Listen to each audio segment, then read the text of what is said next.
Well, there have been a few QUEW releases, and while they are not of any great import, I think a lot of them are fairly repetitive and they are fairly interesting. They are not definitive in any marked way. I keep waiting for there to be drops that are new material, and there hasn't been much lately, I have to say. What's more than that, quite a bit of it is rah-rah. That is, hang in, where we go one, we go all, and I don't want to knock that at all.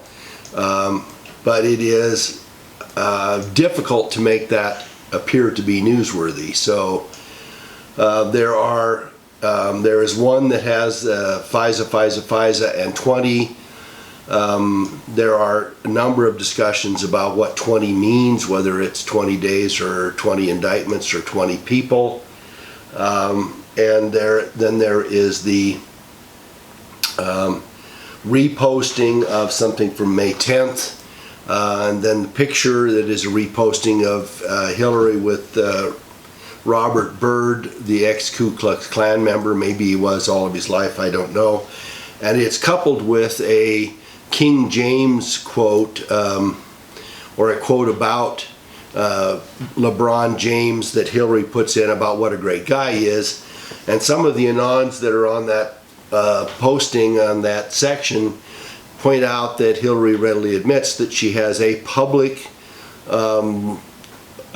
set of rules and beliefs that she shares with the public, and another set of ideas and thoughts that she actually shares privately.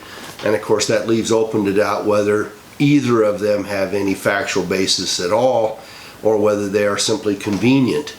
And of course the Democrats, at least some of the neoliberals, want to cling to the minorities and hold them to vote for them but not do anything for them, and hold them in contempt privately while they pump them up publicly. And I think the import of this QUEW posting is one more of the same.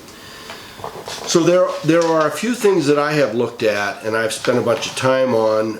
One of them is, and I will make note of it in my comments below this broadcast, I think there is an excellent interview, fairly long, it's over an hour, of Dave Janda on the Greg Hunter Network, and in it he goes through what his information sources say about what's going on in the administration, what happened in Russia, how it was that Putin and Trump talked to each other and talked privately and got security by actually going on Air Force One during their period of a meeting to talk privately and to share or cross-share the disinformation and some of the operations that are going on against each of them in their respective countries, and each of them giving information to the other, which I consider to be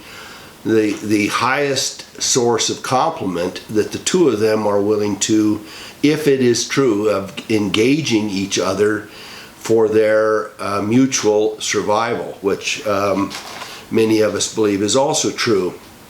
And I mentioned last time when there was this stink storm about the time I headed north, and I listened to these people yell treason about Trump, dissing the top level of our intelligence networks and appearing to take the side of Putin, who said he did not have anything to do with the Russian involvement with any Russian involvement involved in our elections. And he ended up retracting it, which discouraged me, frankly, because I give more credence, and I'm not unpatriotic, to Putin over the intelligence networks, which at the time were led by Clapper and Brennan, the darkest of all souls. So that's kind of the gist of what's here. I'm sure some people can make more of it, get into the weeds, but I'm not going to. But let me do something which I consider to be, which I've pondered for several days, and when I watched this Hunter/Janda report, the list that came from it, and I again want to give specific credit to Dave Janda, who is a very bright and articulate guy and obviously has sources clear back to the Reagan administration. He's a medical doctor and I think a guy of extreme integrity that has put his own life on the line, his own career on the line, to tell the rest of us what he thinks is going on. And I pretty much agree with what he says. Many of you, as you have gone through this red pilling adventure more recently, and some of us that have been doing this for years and years, from time to time question ourselves. And I think it's a natural thing to do. As a matter of fact, if you're red pilling, by nature you are questioning the paradigmatic underpinnings of your own beliefs. Okay? You are checking your own working theories and you're checking them against new facts that come to mind or that come to the fore, which challenge your beliefs and thought systems. And that's exactly what red pilling is. And like any other process, like any other learning process, we get it by bits and pieces. And so we begin to nibble away at it, which is kind of the red pilling program. And as I've said to a number of people, said to you a number of times, it is a process which is cumulative. That is to say, the red pills in cumulation or over time, just like some kind of a medical therapy, actually takes charge in your system. And red pilling works no differently politically.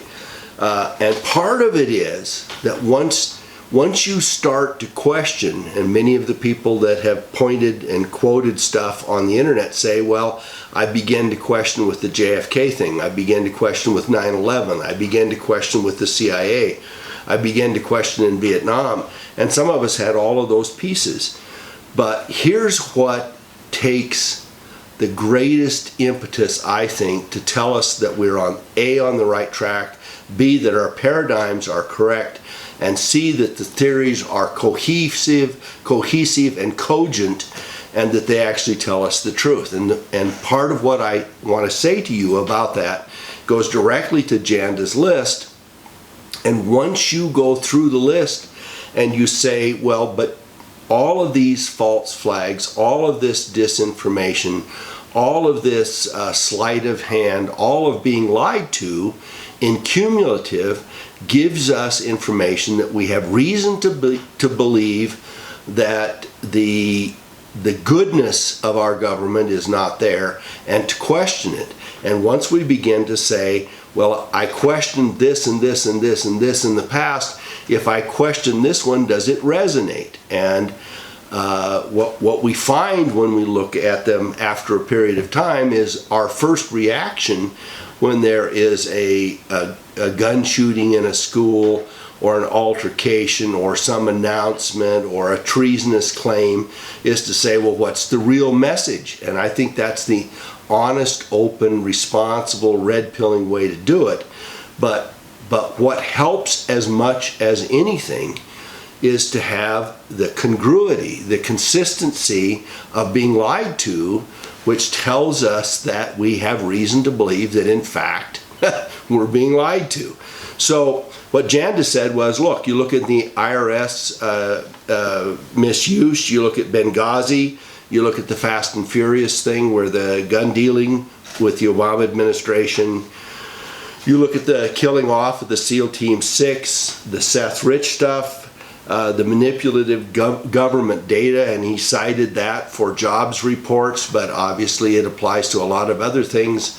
Any of you who are at retirement age know that the cost of living is far greater than the government tells us it is, and they have manipulated both the formulae by which they do it and also the reporting of it, and it helps facilitate and make it easier to squeeze those people receiving Social Security and other benefits, to squeeze them tighter and tighter.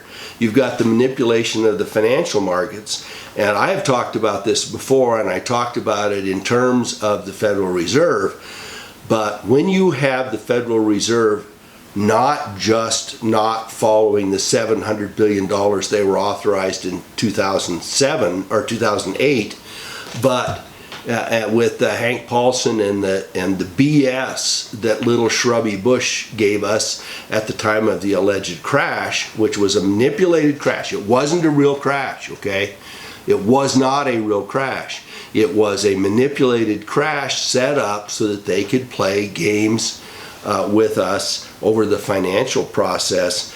But behind that, the Federal Reserve that cashes its own money, makes its own money, prints its own money, digitally transfers it wherever it sees fit, took $29 trillion and gave that to, I think, 8 banks, 5 of which are national banks and 3 of which are not even United States banks, and allowed them time to play with that in a fashion that allowed them to do just about anything they wanted to. Consolidate banks, pay themselves off, privatize stuff, downsize their stock, engage in further investment stuff, play with the stock market, buy real estate, engage in overseas corporations, set up new corporations. The trillions of dollars that were there that allegedly came back to the Fed, but we have no audit and no reason to believe that that in fact happened. It also, you have to pay attention, inflated and depreciated our money. The process that they used and they initiated in 2008 and 9 depreciated the value of all of our money. So they basically took, if the inflation was 10%, they took 10% of our money away from us because it only buys 90% as much as it did before. So that's a manipulation. You've got the Iran deal that was not signed, that billions of dollars were packaged up in real currency on pallets and shipped, and it was, according to Greg Hunter, was not even a nuclear deal, it was a drug deal. Then you've got the tarmac lynch business and the fact that our MSM has ducked under that. You've got uranium-1, and there are layers and layers of uranium-1. There is, how did it get formulated? How did it get passed? Who signed up for it? Where was the pay for play? And how did Clinton get all kinds of donations to the foundation and payment for Bill's speeches in places that coincidentally matched the benefit of uranium-1?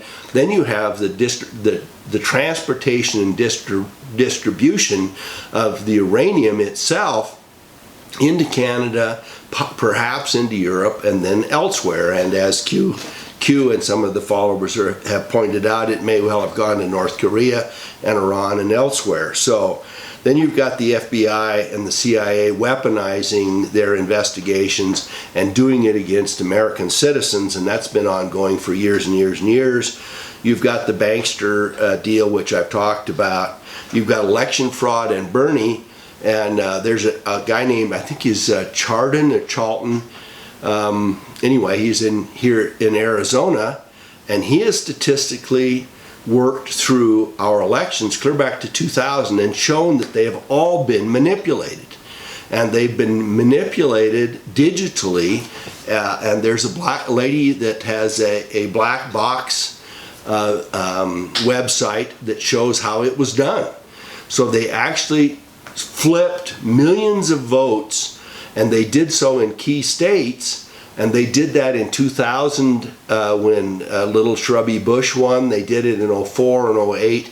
And when Obama ran, they flipped sides. So if you think that it's the Republicans or the Democrats, you're wrong. They worked for both of them. They worked in Senate campaigns. They worked most recently in the primary. And the statistical analysis of it shows that in something like 15 states where there were primaries between Bernie and Hillary, that there is a statistical anomaly which is impossible to have actually occurred when you compare exit polling with the alleged vote count. And the statisticians are better at this than I am by some times, and they will tell you when it gets so far off, when the exit polling and the alleged vote count get so far off, the chances of that happening are 1 in billions. So in billions, not 1 in 10, 1 in 1,000, 1 in billions. And there are states where that was the case, and there are states where it was clearly off. So then you have the money laundering of the Clinton Foundation, and that is billions of dollars, and of course that includes a whole range of other things. You've got the pedophilic stuff and the ignoring of it by the mainstream media, making light of it, playing games with it, calling Pizzagate and the rest of this stuff crazy, and then using the Pizzagate stuff where the guy came in and shot the gun, the rifle I think it was, using that as the show or the demonstration of how crazy the QUEW phenomenon is, because it gives credence to the Pizzagate thing. So you've got the Hollywood news stuff and the newscasters, guys like Brokaw and Lauer and Charlie Rose, and then Weinstein, and Weinstein's connection to Oprah. Who picked that one up?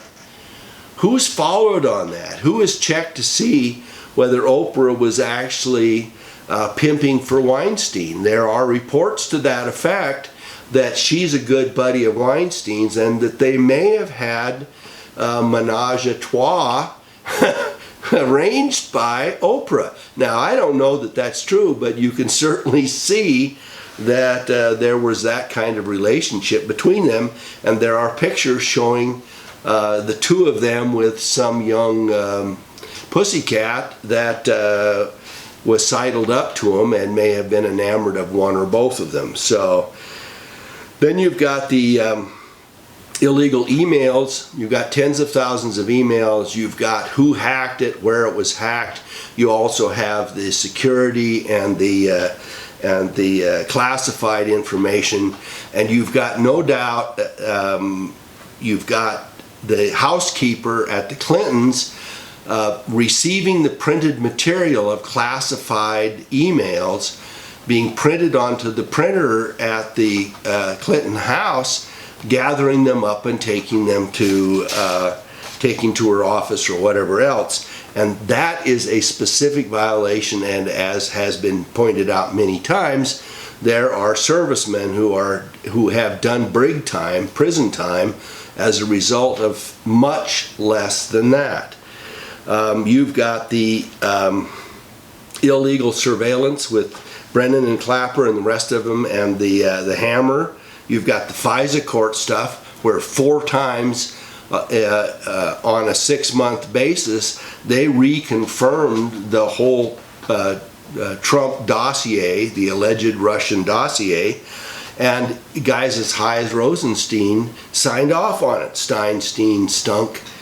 You've got the ISIS funding by the United States, and you've got guys like Jock, Strap, McStain that are meeting with ISIS officials, high level, the 4 or 5 highest operatives of ISIS, and pictures of him to that extent. You've got the Russian dossier itself, the Steele involvement, the United Kingdom involvement, the Five Eyes stuff going on, the interrelationship between the Russian dossier and the Obama administration and the rest of that. And then you've got out beyond that, and some of the stuff that I've covered in detail, you've got the false flags, you've got 9/11, you've got the Pentagon, you've got Mandalay Bay. Somebody that posted on my channel said that Sandy Hook was real and he knew somebody that had died. I really want you to share that with me and send that to my email, because everything I have looked at says that was a closed down school that had not been in operation for 5 years. It was in violation on asbestos and other things. The furnace and stuff had not been worked up. There are pictures showing that it was a drill, and there are coincidentally pictures of kids, allegedly older brothers or sisters or cousins, who look exactly like the people who allegedly died. There is clear indication that money came into Sandy Hook for schooling and for countywide stuff, and there is the sealing of the death certificates for all the people that are there, and the impossibility of anybody validating who died. I mean, there are just lots and lots and lots of things about it that say it's incongruity that is ruling. You've got the Patriot Act and the Freedom Act, which are exactly the opposite. It is newspeak in 1984, and those things were already in place and ready to be passed when little shrubby Bush was president and we had 9/11 happen. So you've got the Magnitsky Act, and I'm going to put a posting of it. Apparently it disappears every time anybody posts it, but I'm going to post it anyway. The Magnitsky Act movie is basically a documentary that started out being to show the how, what's his name, the Browder was involved, and his poor lawyer was being mistreated by Putin and Putin's forces, and the guy that's the movie guy, the guy that produced the movie, is very much against Putin and had planned on doing it exactly that way, only to find out that he was being lied to, and he flipped the documentary and basically pointed out how Browder lied about everything, about how Browder had stolen $400-odd million from the Russians, perhaps, and that that Magnitsky was not a white hat, was not a person that turned stuff in, was not beaten to death in jail, and had not died from a beating in any sense at all. And yet we have the Magnitsky Act, which penalizes Russians, and guess who was sponsoring it, a co-sponsor of it? Jockstrap McStain. All right, so there he is.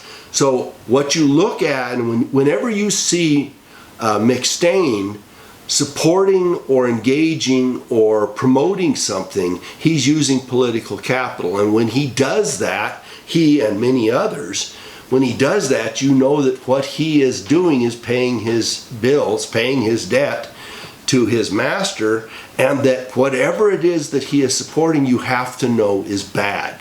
Isn't that amazing stuff?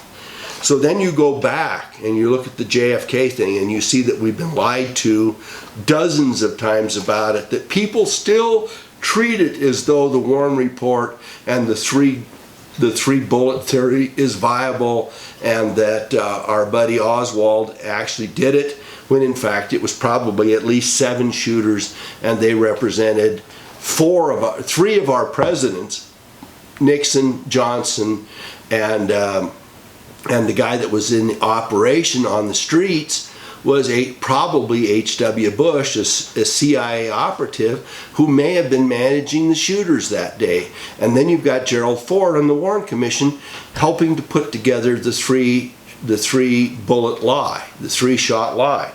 So 4 of our presidents after JFK are the darkest, nastiest sort of people who were willing to sell their souls in order to become president, and we let them.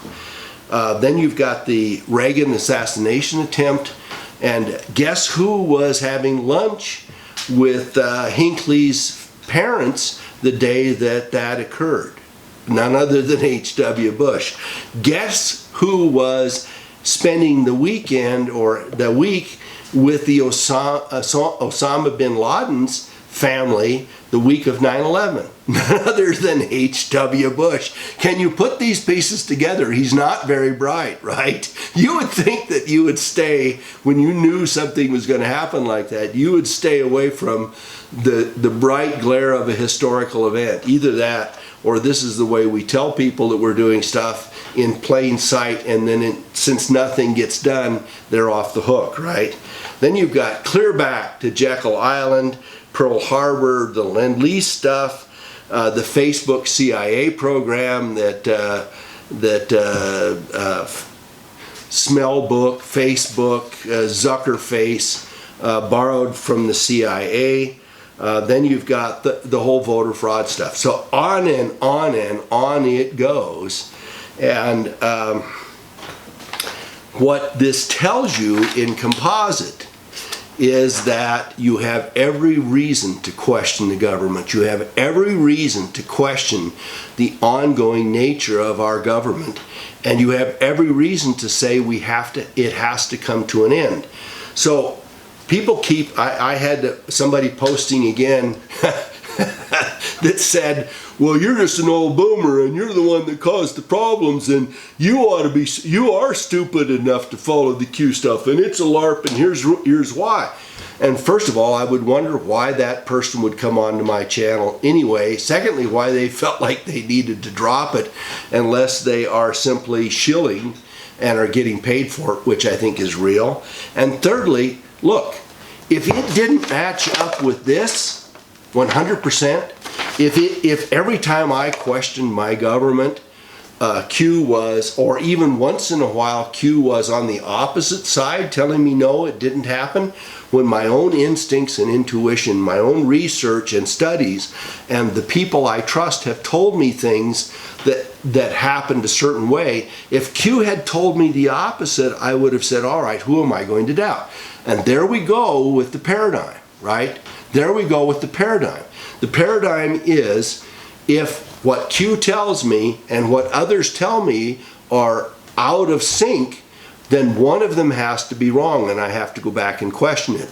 When in fact Q gives me cumulative information that benefits what I already believe and know and have studied and have comfort with, then those things come into conformance. And so what I get out of it in part of reporting it is not only that Q tells me the truth because it matches what I already know, but the benefit that people get by following it, which is what I've said all along, no matter where it comes from. You know, it can come from a pollywog in Iowa. It doesn't matter to me. It could be 99 monkeys randomly typing, and every once in a while one of them says something intelligent. I don't care.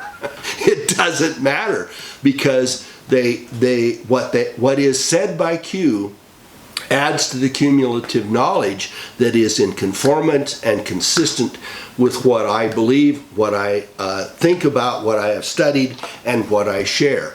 And so to that extent, it is highly beneficial, and we now have millions of people following it. It's come mainstream, so it tells us that that mainstream impact is going to have a greater and greater impetus. And what Q says through the process is this has to be mainstream before we begin to disclose. And I hate that. I hate it because I'm ready like everybody else.